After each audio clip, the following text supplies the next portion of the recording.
Cara, uma parada que é indiscutível é que esse homem jogou bola pra cacete no seu auge. Um cara que teve ao lado de Messi e Cristiano Ronaldo entre os 3 melhores do mundo na premiação da Bola de Ouro.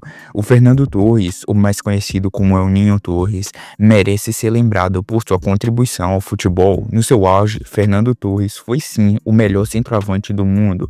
Quem não lembra naquele Liverpool, mais ou menos ali por 2007, mangas longas na camisa, chuteira T90, ninguém conseguia parar El Ninho Torres.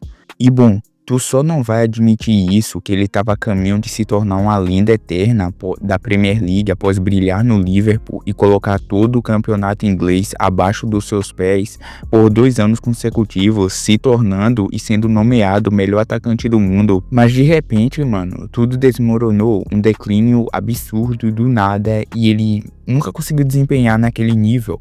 Então tu vai querer saber, como assim, mano? Um cara que tava no topo, que tava destruindo geral no futebol europeu, simplesmente não conseguiu desempenhar mais, não conseguiu desenvolver seu futebol mais.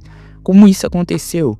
Bem, uma coisa muito parecida com o nosso Ronaldo Fenômeno. E tudo começou aos 11 anos, quando Fernando Torres ingressou nas categorias de base do Atlético de Madrid, seu clube do coração. No Atlético, Torres rapidamente se destacou como um atacante pra lá de promissor. Aos 17 anos, fez sua estreia no time principal em 2001.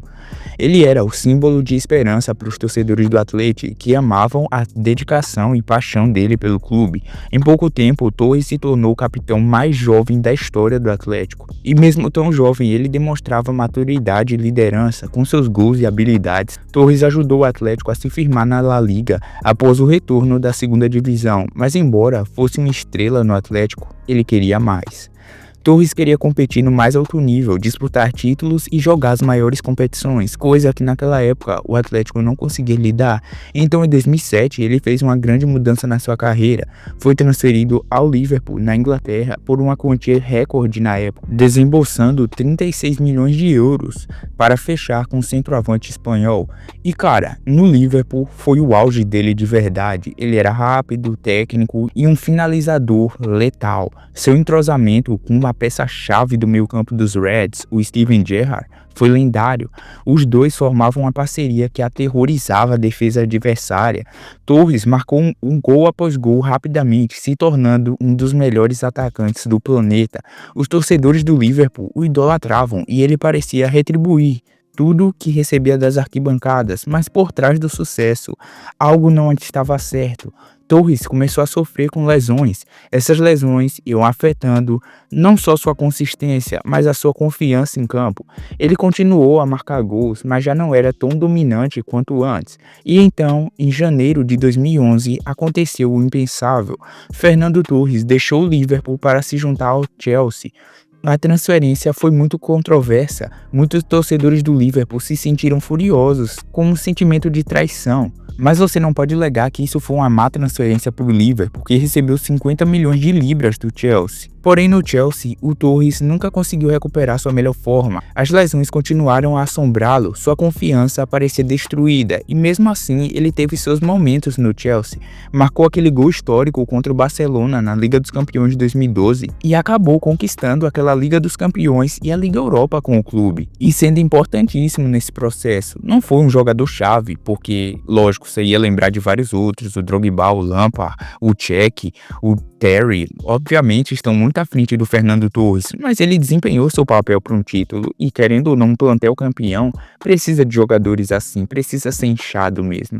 Mas ele nunca se tornou aquele jogador que o Chelsea esperava. Você não paga 50 milhões de libras à toa, esperando que vai ser só um atacante reserva, tá ligado? E depois de deixar o Chelsea, Torres foi só uma sombra do que ele tinha sido anteriormente na sua carreira. Ele passou por vários clubes, mas nunca conseguiu voltar ao seu auge. Jogou pelo Milan, Atlético de Madrid novamente e finalmente foi para o Japão.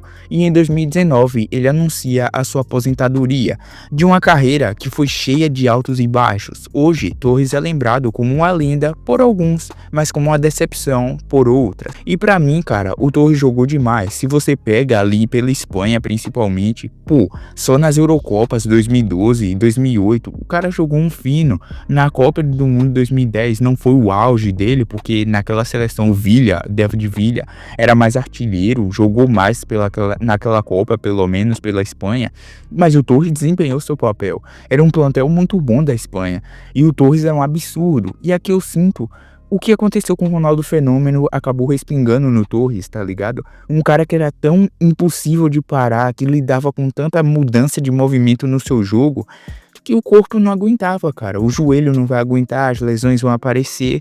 E é isso que acontece. O auge dele, o talento era tamanho que o corpo não conseguia coordenar suas ações com a mente. Então, ele acabou sendo minado pelas lesões, porque o Torres era um absurdo jogando bola, cara. Principalmente naquele auge no Liverpool, no Atlético, pô, jogou demais. E mesmo ele sendo uma sombra da sua carreira, ele ainda desempenhou papéis importantes na sua volta ao Atlético de Madrid, no Milan e no Japão.